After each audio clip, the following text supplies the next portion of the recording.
이번에 그 생각에 돈이 되는 순간은 사실 이제 영어 원제는 크리에이티브 커브예요. 그래서 사실은 어떻게 보면 딱 한국어가 직역으로 와닿지는 않는데 어쨌든 내용을 한번 봐보도록 하겠습니다. 이번에도 앱으로 만들어서 진행을 하고요. 다만 이번부터는 이제 여러 번 이 툴을 활용하기 위해서 그 하단에 보면 이제 탭바를 넣어가지고 이제 나중에 다른 책들 읽고 나면은 한 번에 이쪽에서 볼 수 있게 좀 만들어 봤습니다. 아직은 눌러도 반응이 없죠. 네. 그리고 이번 같은 경우는 책의 양이 좀 꽤 돼가지고 1부랑 2부로 나눠져 있어요. 그래서 일단 오늘은 1부만 먼저 좀 영상을 좀 만들어 보겠습니다. 첫 번째 문구는 Yesterday를 어떻게 써나갈지 고민하던 맥카트리는 갑작스러운 영감에만 초점을 맞추었지만 어떤 인터뷰에서 그는 자신의 작성에 보다 기계적인 부분이 있다는 점도 인정했다. 이게 사실 이제 되게 도입부예요. 그래서 Yesterday라고 하는 진짜 빅히트 곡이 나올 때 우리가 생각하는 어떤 천재적인 영감을 가진 폴 맥카트니가 아니었을 수 있다 라는 부분으로 이제 시작을 하는데 요런 내용이 나오면서 전 느꼈던 게 폴 맥카트니의 Yesterday가 실제 천재들만이 갖는 갑작스러운 영감만은 아니다. 그런 빅히트곡이 나온 것들이 라고 해서 이제 어떤 가능성, 나도 이제 어떤 창의적인 뭔가를 만들 수 있지 않을까 하는 가능성을 처음 좀 생각해 보게 했습니다. 다음 문구는 프레드 아스테어나 거스윈 같은 사람을 좋아하는 내 음악적 취향이나 아버지에게서 들었던 모든 것들을 오랜 세월 나라는 컴퓨터에 입력해 놓습니다. 그러다 마침내 어느 날 아침 내 컴퓨터가 아주 괜찮은 것이라고 생각한 걸 출력해내는 겁니다. 그러니까 이견이 없을 정도로 천재라고 확신하는 대상들이라고 해도 그들의 창의성은 한 번에 하늘에서 떨어지는 것이 아닌 어디인가 창의성의 바탕이 되는 것이 있을 것이다. 사실 이 얘기는 제가 옛날에 한번 그 사람이 일생을 살면서 어느 때가 가장 창의적이냐라는 얘기를 했을 때 50대 이후라는 얘기를 들은 적이 있어요. 근데 저는 사실 그거를 공감을 했던 게 창의적이라는 것은 어쨌든 어떤 새로운 부분에 초점을 맞추곤 있지만 그 새로움이 나타나기 위해서는 기존의 어떤 다른 것들, 기존의 것들을 이제 섭렵하는 단계가 있어야 된다고 생각을 했었기 때문에 저는 그 50대 이후가 가장 창의적일 수 있다라는 얘기에 되게 동감을 했는데 요 내용이 딱 그런 내용 같았어요. 그래서 저도 이제 곧 50대를 향해 가는데 어떤 창의적인 생각들을 아직은 좀 할 수 있지 않을까, 제 앱도 창의적인 형태의 새로운 서비스가 될 수 있지 않을까 하고 좀 생각을 좀 해보게 됐습니다.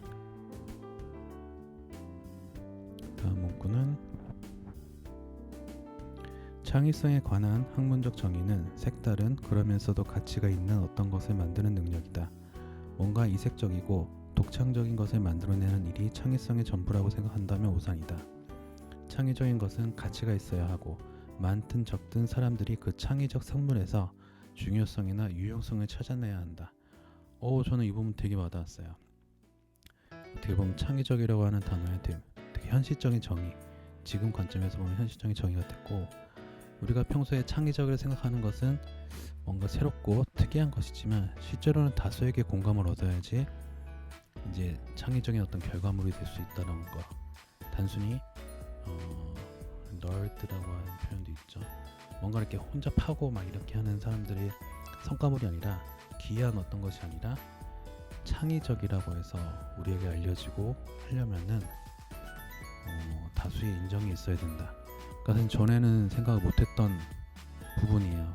창의적인 거는 독창적이고 새로워야 되지만 또 한편으로는 그게 사람들한테 인정받지 않을 때는 창의적이라는 표현이 안 쓰였던 것 같아요. 그래서 사실 전조 내용 보면서 되게 좀 깨달음 같이 좀 있었고, 어떻게 보면 또 역으로 생각하면은 여러 사람한테 중요성이나 유용성을 주는 것들이 다시 반대로 창의적이라고 표현될 수 있다. 창의적이어서 중요성이나 유용성을 주기도 하고, 중요성이나 유용성을 주기 때문에 그것이 창의적이다 라고 얘기할 수도 있지 않을까. 그래서 제가 만드는 것이 창의적인 형태라면은 그것이 사람들에게 중요성이나 유용성을 주는, 어떻게 보면 그걸 통해서 제가 어떤 이익을 얻을 수 있는, 제가 어쨌든 유용성을 주니까 그런 형태의 결과물을 만들 수 있는 게 되지 않을까 하는 생각을 좀 했습니다. 다음 문구는, 나는 이러한 종양 곡선을 크리에이티브 커브라고 부른다. 사회학자와 심리학자, 경제학자들은 수십 년 동안 이렇게 대립하는 충동과 그들이 만들어낸 종양 곡선을 알고 있었고 그에 관한 저술과 논문을 많이 남겼다. 이 책도 사실은 완전히 새로운 건 아니라는 거죠. 종양 곡선은 상당히 많은 형태의 논문이든 어떤 연구에서 항상 쓰이는 그런 형태의 그건데, 모델이죠. 이것도, 그래서 이 책도 역시 기존의 내용에 기반해서 약간의 새로움을 통해서 새로운 가치를 도출한 게 아닌가라는 생각을 좀 했습니다. 대부분의 논문이나 어떤 새로운 변화, 새로운 서비스들이 이런 형태겠죠. 사실은 거인의 어깨에 서다라는 뉴턴이었나요? 이 이야기가 있는데, 이게 사실은 어떻게 옛날부터 있었던 얘기라고 하죠. 근데 그게 이제 뉴턴이 얘기할 때 이거 내 얘기야 하지 않았지만 그분이 워낙 유명했기 때문에 그분의 이야기처럼 전해져 내려오는 거다. 관련해서 로버트 K 머튼이라는 사회학자는 어떤 개인에게 전적으로 공을 돌린다는 발상 자체가 근본적으로 오류다라는 얘기를 했대요. 그러니까 지금 세대를 사는 우리의 모든 것들은 그 이전 세대에서 영향을 받고 그거에 기반해서 우리가 새로운 것들을 만들어내는 거기 때문에 기존의 것들을 섭렵하고 흡수하는 것이 내가 새로운 창의적인 것을 만들기 위해서 되게 필요하다라는 이야기로 이해가 좀 됐습니다. 다음 문구는, 그러나 아직까지 크리에이티브 커브에서 스위스팟을 찾아내는 방법에 대해 설명한 사람은 없다. 스위스팟이란 선호도와 친숙성, 안전함과 놀라움, 유사성과 차이점이 최적의 긴장을 유지하는 지점을 말한다. 이 책이 이제 제시하는 가치죠. 자기가 이제 보여주겠다. 근데 솔직히 이제 전반적인 내용을 뚫어봤을 때는 스위스팟에 대한 명확한 정의는 없는 것 같아요. 내용을 좀 더 보면서 보도록 하겠습니다. 다음 문구는, 어느 분야에서 일하든 내가 인터뷰한 혁신가들은 놀라울 정도로 비슷한 방법을 구사했다. 그들은 익숙한 것을 이해하고 청중이 분명 반응하리라 생각되는 정도의 색다름을 활용했다. 그 다음 그들은 천천히 자신의 예술적 스타일을 바꿔가며 작품에 대한 지속적인 흥미를 유도해냈다. 익숙함과 색다름의 조화로 창의적이라고 받아들여지는 결과물을 만들어냈다. 사람들이. 제가 만든 앱도 마찬가지겠죠.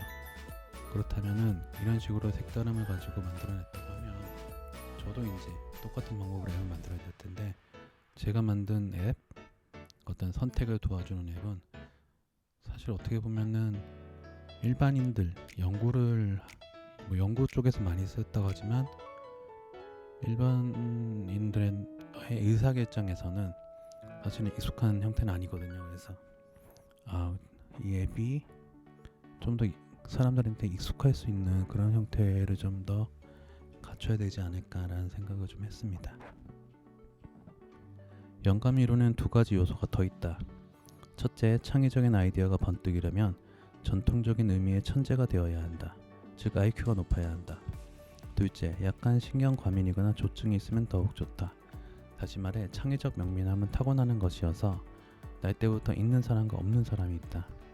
약간 다르다는 것은 그것을 갖고 태어났다는 의미이다. 그러니까 이거는 전통적인 의미의 천재는 IQ가 높아야 된다.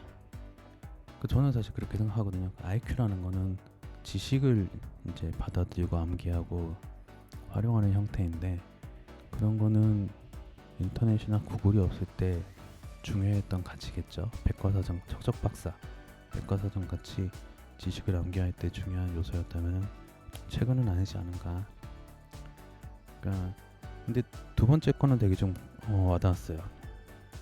우리가 갖고 있는 어떤 천재에 대한 일반적인 고정관념이 좀 있었던 거죠. 뭔가 조금 다른 사람, 천재지만 머리는 좋지만 뭔가 다른 부분에서 부족한 사람, 이런 형태로 우리가 천재를 이해하고자 했던 것 같아요. 이 문구를 읽은 다음에는 기존에 별 생각 없이 이런 선입견으로 사람들을 바라봤다면 이제 이것이 좀 잘못되지 않았나 라는 생각을 하게 됐는데, 그럼에도 불구하고 지금도 아직까지 이런 사람들, 조금은 사회 부정하는 이런 사람들 보면 저 사람들이 그래도 천재라서 저런 게 아닐까? 라고 하는 생각을 하는 걸 보면 아직까지도 이런 선입견이나 어떤 프레임에 지금 갇혀 있는 것 좀 같습니다. 다음 문장은